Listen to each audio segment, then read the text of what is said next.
भोला सुबह सुबह अपने कुल्हाड़ी को लेकर जंगल की ओर जाने लगा। भोला रोज लकड़ियाँ तोड़कर लाता और गांव में जाकर बेचता। जो भी थोड़े पैसे मिलते उससे जैसे तैसे अपना पेट भरता। उस दिन जब भोला लकड़ी काटने गया, उसने देखा कि बहुत सारे पेड़ पहले से ही कटे हुए हैं। फिर अरे ये क्या, लगता है आज कलुआ मुझसे पहले आकर लकड़ियाँ तोड़कर चला गया। वैसे भी कलुआ को तो मुझसे बहुत ज्यादा लकड़ियों की जरूरत होती है, इसीलिए आया होगा। चलो अब जंगल के और अंदर जाना होगा। भोला और अंदर चला गया। उसने देखा कि बीच जंगल में बहुत से पेड़ थे। उन पेड़ों को देखकर अरे वाह, यहाँ पर तो बहुत सारे पेड़ हैं। अगले 2 महीनों तक भी रोज लकड़ियाँ काटूं तो भी कम नहीं पड़ेंगी। भोले ने पेड़ काटने के लिए कुल्हाड़ी उठाई। तभी उसने देखा कि ऊपर एक बंदरिया अपने नवजात बच्चे के साथ उस पेड़ पर बैठकर फल खा रही थी। वो बंदरिया इतने प्यार से अपने बच्चे को पकड़कर बैठी थी कि उनका प्यार देखकर भोला रुक गया। ये क्या करने जा रहा था मैं? अगर मैंने ये पेड़ काट दिया, माँ बंदरिया और उसके बच्चे का घर टूट जाएगा। नहीं, मुझे ऐसा नहीं करना चाहिए। शायद इस पेड़ पर बहुत सारे फल हैं, इसीलिए ये बंदरिया यहाँ रहती होगी। चलो मैं कोई ऐसा पेड़ काटता हूँ जिस पर किसी जानवर या पंछी का घर ना हो। भोला और आगे चला गया। उसने अपनी जरूरत के अनुसार लकड़ियाँ काटी और उन्हें बेचने चला गया।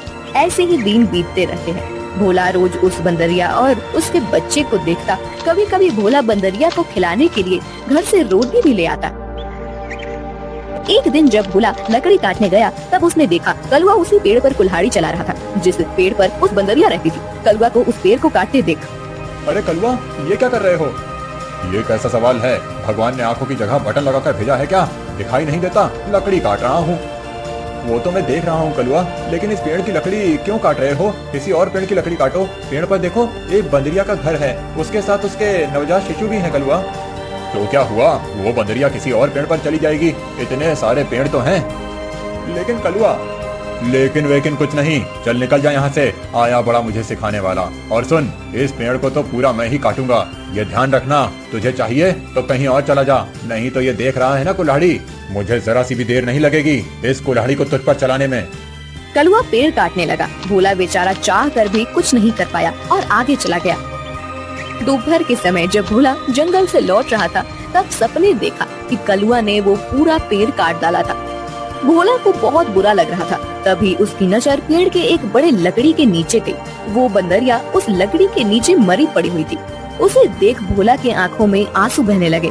भोला को लग रहा था कि शायद उसके बच्चे की भी मौत हो गई है। भोला उस बंदरिया के पास गया। तभी उसने देखा कि बंदरिया ने मरते हुए भी अपने बच्चे को अपने गोद में सुरक्षित रखा था। हे भगवान, तेरी महिमा अपरंपार है। इस बंदरिया ने मरते हुए भी अपने बच्चे को गोद में सुरक्षित रखा है।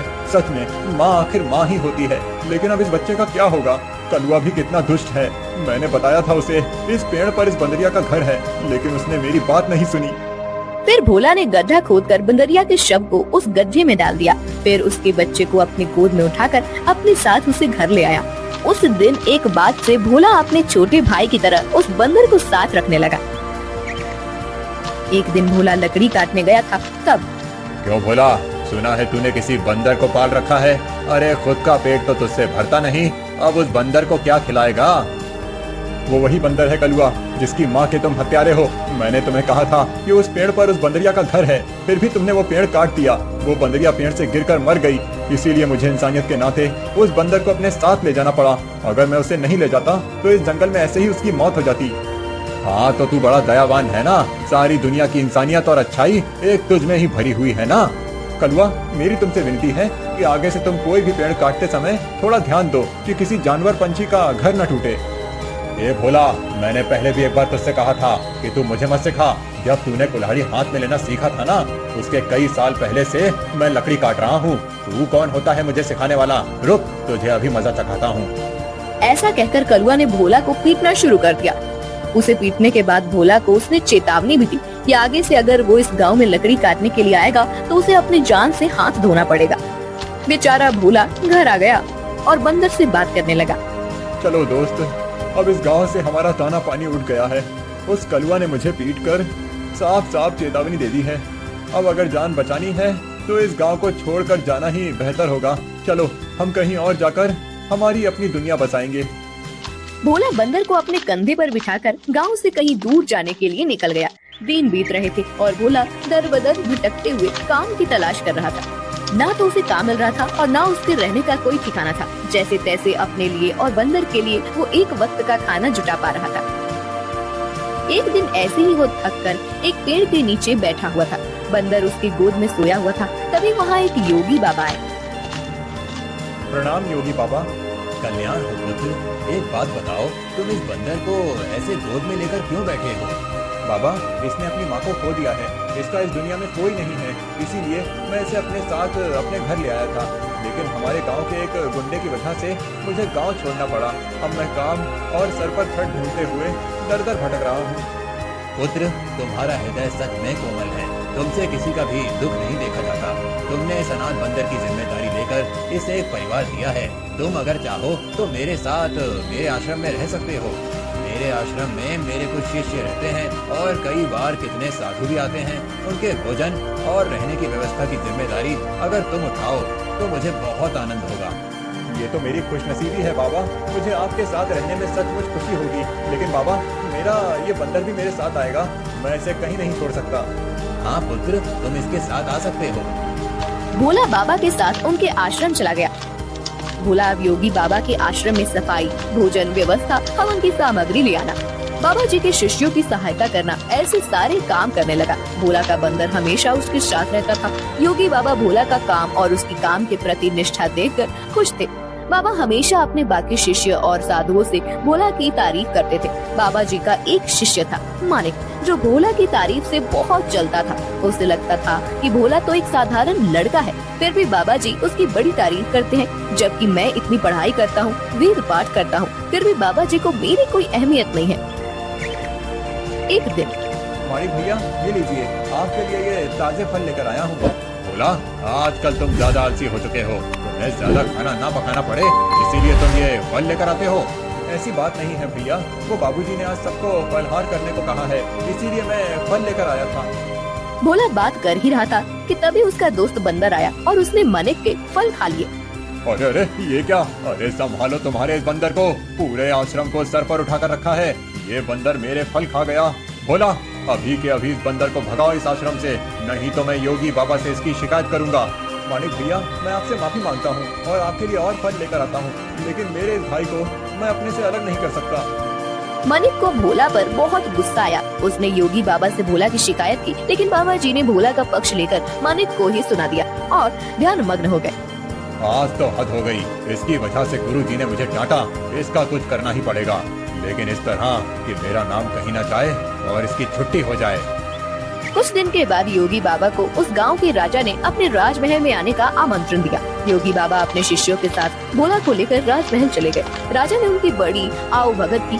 2 दिन राजमहल में रहने के बाद सब आश्रम लौट गए। फिर 2 दिन के बाद राजा अपने कुछ दास और प्रधान के साथ आश्रम आए। क्षमा करें बाबूजी, यहाँ आकर आपको कष्ट दे रहा हूँ, लेकिन बात ही ऐसी है कि मुझे स्वयं आपकी भेंट लेने आना पड़ा। कोई बात नहीं, आपके आने का कारण बताइए। समझ नहीं आ रहा कैसे कहूँ बाबूजी। 2 दिनों से हमारी महारानी का नवलखा हार कहीं गुम हो गया है। समझ नहीं आ रहा कि कहाँ गायब हो गया। साफ साफ बताइए कि आप क्या कहना चाहते हैं। क्या हमारे जाने के बाद से वो हार गुम हुआ है? सच कहूँ तो हाँ। मतलब हम में से किसी ने वो हार चुराया है, ऐसा कहना है आपका? नहीं बाबूजी, मैं आप पर शक करने का पाप नहीं कर सकता, लेकिन महारानी की वजह से मुझे यहाँ पर आना पड़ा। महाराज, आपके यहाँ आने की वजह से मुझे कोई आपत्ति नहीं हुई, लेकिन मैं अपने सारे शिष्यों को अच्छे से जानता हूँ। मेरे शिष्यों में से कोई भी चोरी जैसा पाप नहीं कर सकता। फिर भी अगर आपको तसल्ली ना हो तो आप सबकी तलाश ले सकते हैं। राजा के साथ आए हुए दासों ने सबकी तलाशी ली। तब उन्हें भोला की झोली में वो 9 लखा हार छुपाया हुआ मिला। वो भोला को पकड़कर ले गए। छोड़ो मुझे, मैंने कुछ नहीं किया है। बाबूजी, मैं सच कह रहा हूँ, मैंने चोरी नहीं की। भोला, तुमने चोरी की है? मैं सोच भी नहीं सकता था कि तुम इतनी गिरी हुई हरकत कर सकते हो। नहीं नहीं मालिक भैया, मैं सच कह रहा हूँ, मैंने कुछ नहीं किया। मैंने उस हार को देखा भी नहीं था। बाबूजी, ये लड़का रंगे हाथों पकड़ा गया है। अब मैं कुछ नहीं कर सकता। मुझे इसे सजा दिलाने के लिए महल लेकर जाना होगा। बाबूजी, मुझे बचा लीजिए, मैंने सच में कुछ नहीं किया। आप मुझे जानते हैं, मैं चोरी के बारे में सोच भी नहीं सकता। बुरे से बुरे वक्त में भी मैंने चोरी नहीं की, तो अब क्या करूँगा? मेरा विश्वास कीजिए। राजा के दास भोला को ले जाने लगे, तभी उनके पीछे से आवाज आई। रुकिए, मेरे भाई ने चोरी नहीं की है। सबने पीछे मुड़कर देखा, भोला का बंदर पीछे खड़ा होकर बोल रहा था। महाराज, मेरे भाई ने चोरी नहीं की है। ये हार किसी ने जानबूझकर उसके झोले में डाला है। ये क्या, एक बोलने वाला बंदर? हाँ, मैं एक बोलने वाला बंदर हूँ। मेरे बचपन से लेकर भाई मुझसे बात करते आए हैं। ये रोज मुझसे ढेर सारी बातें करते हैं। उन्हें बोलते हुए देख और उनकी बातें सुनकर ही मैंने बोलना सीखा है। मैं दावे के साथ कह सकता हूँ, मेरे भाई ने चोरी नहीं की है। अच्छा, तो तुम दावे के साथ कह रहे हो, तो तुम्हें ये भी पता होगा कि ये हार जानबूझकर इसकी झोली में किसने डाला? हाँ, मुझे पता है। इस मालिक ने मेरे भाई के झोले में वो हार डाल दिया था। क्या तुम सच बोल रहे हो? नहीं नहीं बाबूजी, ये झूठ बोल रहा है। मैंने सच में चोरी नहीं की है। तुम्हारी लड़खड़ाती हुई जुबान ने सब सच कह दिया है मालिक। मैं कभी सोच ही नहीं सकता था कि तुम ऐसा करोगे। सच सच बताओ, तुमने चोरी क्यों की और उसका इल्जाम बेचारे भोला पर डालकर क्या करना चाहते थे तुम? मानिक ने अपनी जलन के बारे में सब सच सच बाबा जी को बता दिया। महारानी के हार की चोरी के जुर्म में मानिक को पकड़ लिया गया। फिर भोला, तुम्हारा यह बंदर सच में बड़े काम का है। ये हमारे राज्य की बड़ी मदद कर सकता है। मैं चाहता हूँ कि तुम इसके साथ हमारे राज्य के गुप्तचर बन जाओ और हमारे शत्रुओं की गतिविधियों पर नजर रखो। इस बंदर पर किसी को शक नहीं होगा और तुम आसानी से सब पर नजर रख पाओगे। इस काम के बदले में तुम्हें बहुत धन दिया जाएगा। राजा जी की बात भोला को सही लगी। योगी जी ने उसमें हामी भरी। भोला अब राज्य का पहला ऐसा गुप्तचर बन गया जिसका साथी एक बंदर था।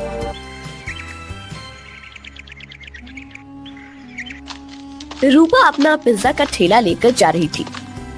ले लो, गरम पिज्जा ले लो, वेज पिज्जा, चीज पिज्जा ले लो। बहुत दिनों से रूपा का पिज्जा का धंधा कुछ ठीक से नहीं चल रहा था। ग्राहक उसके ठेले के पास से गुजरते थे, लेकिन पिज्जा खरीदने के लिए नहीं रुकते थे। तभी वहाँ रूपा के पिता की उम्र का किशोरी लाल आया। किशोरी लाल सीटी बजाते हुए, अरे वाह, आज तो लगता है मेरी नसीब बहुत जोरों पर है। सुबह सुबह चिकनी चमेली के दर्शन हो गए। मेरा रास्ता छोड़िए। अरे रास्ता छोड़े मेरे दुश्मन। हम दोनों के तो रास्ते जल्दी ही एक होने वाले हैं और तुम बोल रही हो कि रास्ता छोड़ दो। ये ठीक नहीं है डार्लिंग। अच्छा, तुम्हें डार्लिंग कहूँगा तो चलेगा ना? वो क्या है ना, मैंने सुना है कि आजकल की लड़कियां को डार्लिंग, जानू बच्चा, ऐसे सब सुनना अच्छा लगता है। तुम बताओ मैं तुम्हें क्या कहकर पुकारूं? कोई जरूरत नहीं है मुझे किसी भी नाम से पुकारने की, जाने दीजिए मुझे। रूपा रास्ता बदलकर जाने लगी। तभी किशोरी लाल ने रूपा का हाथ पकड़ लिया। छोड़ो मेरा हाथ, छोड़ो। अपनी बेटी की उम्र की लड़की का हाथ पकड़ने में शर्म नहीं आती तुम्हें किशोरी लाल? किशोरी लाल नहीं, सुनिए जी कहकर बुलाओ मुझे। और मुझे शर्माने की जरूरत नहीं है। शादी होने वाली है हमारी। तुम्हारी उस जुआरी बाप ने मुझसे कर्जा लिया था। कर्जा नहीं चुका पाया, इसलिए अपना घर उसने मेरे नाम पर दिया। ये तो मेरी रहमत समझो कि मैंने तुम लोगों को घर से बाहर नहीं निकाला। ये करके भी वो रुका नहीं, फिर से जुआ खेलने के लिए मुझसे पैसे लिए और कहा कि अगर पैसे नहीं चुका पाया तो मेरी बेटी से शादी कर लेना। अब एक तो तुम्हारे बाप को कहो कि मेरे पैसे लौटाए, नहीं तो तुम मुझसे शादी करने के लिए तैयार हो जाओ। हाँ। रूपा मायूस होकर घर चली आई। उसने अपनी माँ भारती को रोते हुए सब बात बता दी। तभी रूपा के पिता, अरे सही तो कह रहे थे सेठ, तुम्हारे तो नसीब खुल गए हैं कि इतने अमीर आदमी से तुम्हारी शादी होगी। नहीं बाबू, मैं इतने बड़े आदमी से शादी नहीं करूंगी, चाहे कुछ भी हो जाए। और माँ, आज के बाद मैं नहीं जाऊंगी पिज्जा का ठेला लेकर। रूपा अंदर जाकर रोने लगी। अगले दिन से भारती पिज्जा बेचने जाने लगी। कुछ दिन हो गए, लेकिन फिर भी जितनी जरूरत थी उतना धंधा नहीं हो रहा था। भारती बहुत परेशान हो गई थी। दिन भर पूरे गांव में घूमने के बाद रात को भारती घर जा रही थी। वो एक जगह पर बैठ गई। हे भगवान, और कितनी परीक्षा लोगे हमारी। इतनी मेहनत करके भी पैसे हाथ में नहीं आते। पति है जिसे जुआ खेलने से फुर्सत नहीं मिलती। एक लौती बेटी है, इतनी रूपवती है, लेकिन उसके पीछे वो किशोरी लाल पड़ा है। मेरी बेटी को उस किशोरी लाल के चंगुल से कैसे बचाऊं? पता नहीं ये पिज्जा का धंधा क्यों चल रहा है। अगर पैसे नहीं मिले तो क्या करूंगी? भारती अपने आप से बात कर रही थी। तभी उसके पास एक बूढ़ी दादी आकर बैठ गई। क्या हुआ बेटी, क्यों रो रही हो? क्या बताऊं अम्मा, मेरे जीवन में इतनी परेशानियां हैं कि क्या कहूं। भारती ने अपनी राम कहानी बूढ़ी अम्मा को बताई। बेटा ये लो, कल से तुम ये मसाला डालकर पिज्जा बनाना। देखना, इस जादुई मसाले से जो पिज्जा बनेगा उसका स्वाद के चर्चे दूर दूर तक होंगे। जल्द ही तुम्हारी सारी परेशानियां दूर हो जाएंगी। भारती को वो मसाला देकर बूढ़ी अम्मा गायब हो गई। अगले दिन भारती ने उस जादुई मसाले से पिज्जा बनाया। अरे वाह माँ, आज तो पिज्जा की खुशबू बहुत अच्छी आ रही है। मैं एक खाकर देखूं? वाह माँ, ये तो सच में बहुत अच्छा बना है। कैसे बनाया तुमने ये? इसमें कुछ अलग डाला है क्या तुमने? हाँ, कल रात को ये थक कर उस पुराने खंडर के पास बैठी थी, तभी वहाँ एक बूढ़ी अम्मा आई थी। मैं बहुत परेशान होकर रो रही थी। तभी उन्होंने मुझे मेरे रोने का कारण पूछा। जब मैंने उन्हें हमारे बारे में सब सच बताया, तब उन्होंने मुझे ये मसाला दिया और कहा कि इसमें पिज्जा में डालकर पिज्जा बनाऊंगी तो पिज्जा का स्वाद बढ़ जाएगा। वही मसाला मैं डाला है अभी इसमें। क्या? उस खंडर के पास? माँ, तुम्हें पता नहीं वहाँ क्या है? तुम इतनी डर क्यों रही हो? ऐसा क्या है वहाँ पर? अरे माँ, कहते हैं कि वहाँ पर एक बूढ़ी का भूत रहता है। तुम्हें जो बूढ़ी अम्मा मिली थी, कहीं वो वही भूत तो नहीं थी? ये क्या बोल रही हो तुम बेटा? कल मेरी मुलाकात एक भूत से हुई थी, लेकिन उसे देखकर ऐसा लग तो नहीं रहा था। लेकिन माँ, ये तो सोचो कि कोई सामान्य औरत तुम्हें जादुई मसाला कैसे देगी? हो ना हो वो जरूर कोई भूत ही होगी। अब वो कोई भी हो, क्या फर्क पड़ता है? अगर उसके इस मसाले की वजह से हमारे पिज्जा की बिक्री बढ़ गई तो अच्छी ही है ना। सोचो, हम उस किशोरी लाल के सारे पैसे चुका देंगे तो उसे तुम्हारा पीछा छोड़ना होगा। हाँ, ये बात तो है। सिर्फ एक बात याद रखना, किसी को कानो कान खबर ना हो कि हमें किसी भूतनी ने जादुई मसाला दिया था। भारती अपना ठेला लेकर निकल पड़ी। जादुई पिज्जा की महक पूरे गांव में फैल रही थी। अरे भारती, आज तो बहुत बढ़िया खुशबू आ रही है तुम्हारे ठेले से। जरा एक दो पिज्जा खिलाओ तो। भारती ने लालचंद को गर्मा गर्म पिज्जा सॉस के साथ दिया। लालचंद पिज्जा खाने लगा। अरे वाह, क्या स्वाद है! वाह वाह, मजा आ गया। भारती, क्या खूब पिज्जा बनाया है आज तुमने। सच में दिल खुश हो गया। वैसे तो मुझे ये पिज्जा कुछ खास पसंद नहीं है। ये तो सारे नए जमाने के चोचले हैं, लेकिन उसकी सुगंध इतनी अच्छी आ रही थी कि मेरा जी मचल गया। वाह, ये लो पैसे, और एक काम करो, 4 पिज्जा पैक करके देना, घर पर ले जाता हूँ, बच्चों को बहुत पसंद आया। लालचंद की आवाज सुनकर कुछ और लोग वहाँ आ गए और पिज्जा खरीदने लगे। भारती बहुत ज्यादा खुश हो गई, क्योंकि आज उसकी बोली ही एकदम बढ़िया हो गई थी। कुछ देर के बाद भारती गांव से होकर कॉलेज पर चली गई। कॉलेज के बहुत सारे बच्चों ने पिज्जा खरीदा। दोपहर तक सारे पिज्जा खत्म हो गए। भारती घर आ गई। माँ, इतनी जल्दी आ गई आज? अरे पूछो ही मत, आज तो गजब हो गया। सच में उस मसाले ने तो कमाल कर दिया। जब मैं यहाँ से निकली, थोड़ी दूर पर लालचंद सेठ मिल गए। पिज्जा की खुशबू से खींचे चले आए। 2-3 पिज्जा खा लिए उन्होंने और 4 पैक करके घर ले गए। इतनी तारीफ कर रहे थे पिज्जा की कि क्या ही बताऊं। उनकी आवाज सुनकर कुछ और गांव वाले आए और उन्होंने भी पिज्जा खरीद लिया। आज तो बहुत अच्छी बोनी हो गई थी। फिर मैं कॉलेज पर चली गई। वहाँ भी बच्चों की खाने की छुट्टी हुई थी। क्या कहते हैं उसे? हाँ, रिसेस। बहुत से बच्चे बाहर आए और पिज्जा लेकर चले गए। सारे पिज्जा खत्म हो गए। अरे वाह, मतलब भूतनी ने दिए हुए मसाले ने आपका काम कर दिया। माँ, अगर रोज ऐसे ही पिज्जा की बिक्री होने लगी तो बहुत जल्द हम सारा कर्जा चुका देंगे। हाँ बेटा, ऐसा ही होगा एक दिन। रूपा, मैं सोच रही हूँ कि मैं दोपहर को घर आ जाती हूँ। बाद में पूरा टाइम मैं खाली बैठ रहती हूँ, तो क्यों न शाम के समय भी पिज्जा का ठेला लगाना शुरू कर दूँ। लेकिन माँ, तुम कितना काम करती हो? शाम को भी काम करोगी तो थक नहीं जाओगी? थक तो जाऊंगी, लेकिन सोचो, मुनाफा भी तो दुगना हो जाएगा। अगले दिन से भारती शाम के समय भी जादुई पिज्जा का ठेला लगाने लगी। उसे दुगना मुनाफा होने लगा। कुछ दिनों में भारती के पास बहुत सारे पैसे जमा हो गए। एक दिन वो कर्ज के सारे पैसे लेकर किशोरी लाल के कोठी पर चली गई। आओ आओ भारती, आज सुबह सुबह मेरी कोठी पर। लगता है शादी की बात करने आई हो। किशोरी लाल, मैं पागल नहीं हूँ जो मेरी रूपवती बेटी का हाथ उसके बाप की उम्र के आदमी के हाथ में दे दूँ। बिल्कुल, तुम पर ही गई है तुम्हारी बेटी। कुछ दिन पहले वो भी यही कह रही थी, लेकिन शायद तुम दोनों को अभी तक समझ नहीं आया है कि रमेश ने ही मुझसे वादा किया है कि अगर उसने लिए हुए कर्जे को वो चुका नहीं पाया तो वो रूपा का हाथ मेरे हाथ में दे देगा, और तुम लोग तो मुझे पैसे वापस करने से रहे। तो तुम्हारे पास चारा ही क्या है? अपने सपनों से बाहर आओ किशोरी लाल। कहीं ये कांच का सपना टूट गया तो उस टूटी हुई कांच के टुकड़े आंखों में चुभ जाएंगे और आंखों से खून बहने लगेगा। ये लो, मैं पैसे लेकर आई हूँ, तुम्हारा सारा कर्जा सूद समेत लौटा रही हूँ। क्या? कैसे? वो भी इतने सारे पैसे आए कैसे तुम्हारे पास? ये ले तेरे पैसे, और आगे से मेरे दरवाजे पर आने की जरूरत मत करना। और हाँ, मेरी बेटी को आंख उठाकर भी मत देखना आज के बाद। भारती किशोरी लाल के कोठी से चली गई। किशोरी लाल अपने कंप्यूटर के सामने बैठकर स्टॉक एक्सचेंज में ट्रेड करने लगा। कुछ दिनों के बाद भारती को कॉलेज के कैंटीन में पिज्जा बनाने का काम मिल गया। उसने अब पिज्जा का ढाबा शुरू कर दिया था। दोपहर में भारती कॉलेज के कैंटीन में काम करती थी और शाम को रूपा के साथ मिलकर अपना पिज्जा ढाबा चलाती थी। एक दिन किशोरी लाल के कोठी पर, पापा आप ऐसे सर पर हाथ रखकर क्यों बैठे हैं? क्या बताऊं बेटी, कुछ दिनों से शेयर्स लगातार गिर रहे हैं, मुझे बहुत बड़ा लॉस हो गया है। क्या? तो अब आप क्या करेंगे आप? अब क्या, जितना भी पैसा बचा है उसे भी लगा देता हूँ। अगर 2 दिनों में शेयर ऊपर चले गए तो डूबे हुए सारे पैसे वापस मिल जाएंगे। लेकिन अगर ऊपर नहीं गए तो? तू चुप बोल कर हुई, एक तो मैं पहले ही इतने टेंशन में हूँ और तू ऐसी बातें कर रही है। जा अब यहाँ से। 3 दिन बीत गए लेकिन शेयर मार्केट ऊपर नहीं आया। किशोरी लाल के बच्चे कुछ पैसे भी डूब गए। उसे अपनी कोठी भी बेचनी पड़ी। अब किशोरी लाल रास्ते पर आ गया था। किशोरी लाल को लॉस से इतना धक्का लगा कि उसकी हालत बहुत खराब हो गई और उसने बिस्तर पकड़ लिया। घर की जिम्मेदारी अब शीतल पर आ गई। गांव में ही एक छोटे से टूटे फूटे घर में दोनों रहने लगे। 3 महीने के बाद, पापा ले लीजिए दवाई पी लीजिए। बेटा दवाई के लिए पैसे कहाँ से आए तुम्हारे पास? पापा मैं एक जगह करती हूँ, उससे जो पैसे आते हैं उसी में दवाई लेकर आई हूँ। और पापा मैंने इस घर का किराया भी दे दिया है और खाने के लिए राशन भी भर दिया है। अब आप सो जाइए, मुझे काम पर जाना है। ये सब उस भारती की वजह से हुआ है। जिस दिन से वो आकर मुझे खरी खोटी सुना कर गई, उसकी बेटी भी हाथ से चली गई। मैं छोड़ूंगा नहीं उस भारती को। पापा आप तो समझिए, इसमें भारती चाची की कोई गलती नहीं है। रूपा मेरी उम्र की है, उसके साथ शादी की बात करने के बारे में सोचते हुए आपको ही शर्म आनी चाहिए थी। कौन सी माँ चाहेगी कि उसकी बेटी की शादी ऐसे आदमी से हो? मुझे बहुत दया आ रही है उन पर। दया तो उन्होंने हम पर दिखाई है पापा। मैंने आज तक आपको बताया नहीं, लेकिन हमारा घर जो चल रहा है ना, वो उनकी वजह से है। मैं भारती चाची के ढाबे पर ही काम करती हूँ।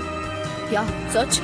हाँ पापा, आपने उनके साथ इतना बुरा किया, उनका घर ले लिया, फिर भी उन्होंने हमारे बुरे वक्त में हमें सहारा दिया है।